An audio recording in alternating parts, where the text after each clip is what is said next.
नमस्कार, SBT news में आपका स्वागत है। पेश है 5 जून शनिवार सुबह 6:15 बजे राजस्थान की बड़ी खबरें।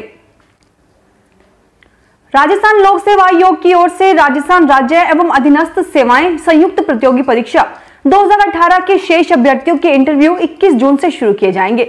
आरएएस के इंटरव्यू में शामिल होने वाले अभ्यर्थियों को 72 घंटे पूर्व की कोरोना जांच रिपोर्ट लेकर आना होगा। आयोग ने शुक्रवार को इंटरव्यू की तिथि जारी कर दी। आयोग के सचिव शुभम चौधरी ने बताया कि आरएएस परीक्षा 2018 के पदों के लिए शेष अभ्यर्थियों के साक्षात्कार 21 जून से 13 जुलाई 2021 तक होंगे।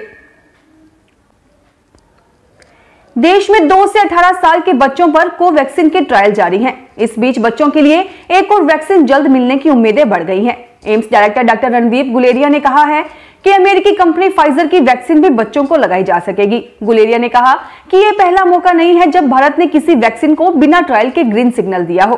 केंद्र ने पहले भी ऐसी वैक्सीन को मंजूरी दी है जिन्हें अमेरिका, ब्रिटेन, यूरोप, WHO द्वारा इमरजेंसी यूज की मंजूरी दी जा चुकी है।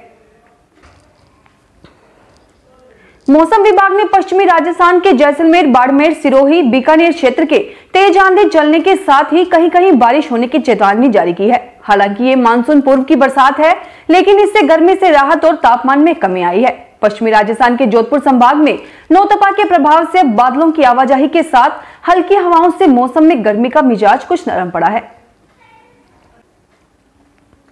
राजस्थान के सरहदी जिले बाड़मेर में कोरोना महामारी के खिलाफ लड़ाई के लिए अल्ट्रा मॉडर्न सुविधाओं वाले वेदांता केयर्स फील्ड हॉस्पिटल के रूप में अनूठी पहल की गई है। शुक्रवार को मुख्यमंत्री अशोक गहलोत ने 100 बिस्तर वाले फील्ड हॉस्पिटल का लोकार्पण किया, जिसके जरिए आगामी महीनों में किसी भी चुनौती का सामना मजबूती से किया जा सकेगा।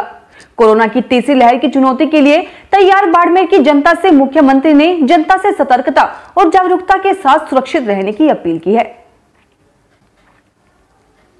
बार काउंसिल ऑफ राजस्थान की कार्यकारिणी समिति की बैठक गुरुवार को वीडियो कॉन्फ्रेंसिंग के जरिए कुलदीप कुमार शर्मा की अध्यक्षता में संपन्न हुई। कार्यकारिणी समिति में काउंसिल द्वारा गठित समिति की रिपोर्ट पर विचार विमर्श किया गया। बहुमत से यह निर्णय लिया गया कि ऐसे अधिवक्ता जो कोविड-19 से संक्रमित रहे हैं, जिनकी रिपोर्ट पॉजिटिव थी तथा वे घर पर 14 दिनों तक आइसोलेशन में रहे हैं, उन्हें 10,000 रुपए तक की आर्थिक सहायता प्रदान की जाए। जरूरतमंद अधिवक्ताओं को 5,000 रुपए की आर्थिक सहायता प्रदान की जाए।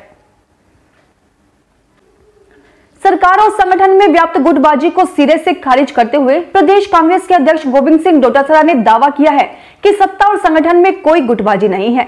सत्ता और संगठन फेविकोल की जोड़ की तरह मजबूत है और भाजपा और मोदी सरकार को उखाड़ फेंकने का काम कर रहे हैं।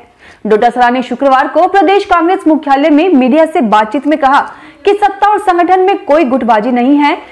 कांग्रेस में आंतरिक लोकतंत्र है और इसी के तहत सबको अपनी अपनी बात कहने का हक है। यह केवल कांग्रेस पार्टी में ही संभव है। दिल्ली हाईकोर्ट ने 5G टेक्नोलॉजी के खिलाफ लगाई गई फिल्म एक्ट्रेस जूही चावला की याचिका को खारिज कर दिया।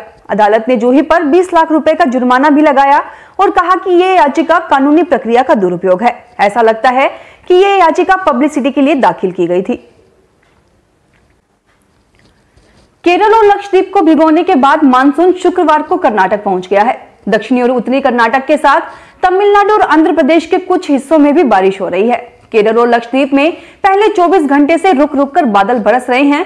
मौसम विभाग ने केरल में 12 घंटों के अंदर भारी बारिश का अलर्ट जारी किया है। मानसून मध्य प्रदेश में 20 जून तो राजस्थान में 25 जून तक पहुंच सकता है। पहले ताउते, फिर उसके बाद यास तूफान के असर के कारण इस बार देश के ज्यादातर राज्यों में नौतपे और लू का असर देखने को नहीं मिला। भारत में मिला कोरोना का वेरिएंट डेल्टा सुपर इन्फेक्शियस है। भारत में दूसरी लहर 11 फरवरी से शुरू हुई थी। इसी के चलते देश के अधिकांश राज्यों में लॉकडाउन है या कड़े प्रतिबंध लगाए गए हैं।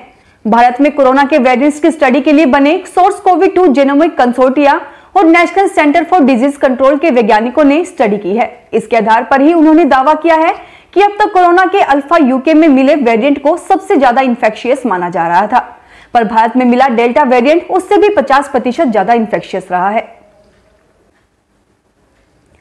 आम आदमी को भारतीय रिजर्व बैंक ने बड़ी राहत दी है। आरबीआई ने national automatic clearing house system को 7 दिन चालू रखने का फैसला किया है, यानी बैंक से होने वाले कई लेन देन रविवार और छुट्टियों के दिन भी हो सकेंगे। यह नई सुविधा 1 अगस्त 2021 से लागू होगी। मौद्रिक नीति समिति की बैठक के बाद शुक्रवार को आरबीआई के गवर्नर शशिकांत ने यह बात कही है। अजमेर में मॉडिफाइड लॉकडाउन के तहत मिली राहत के तीसरे दिन भी शुक्रवार को पुलिस व प्रशासन ने सख्ती दिखाई।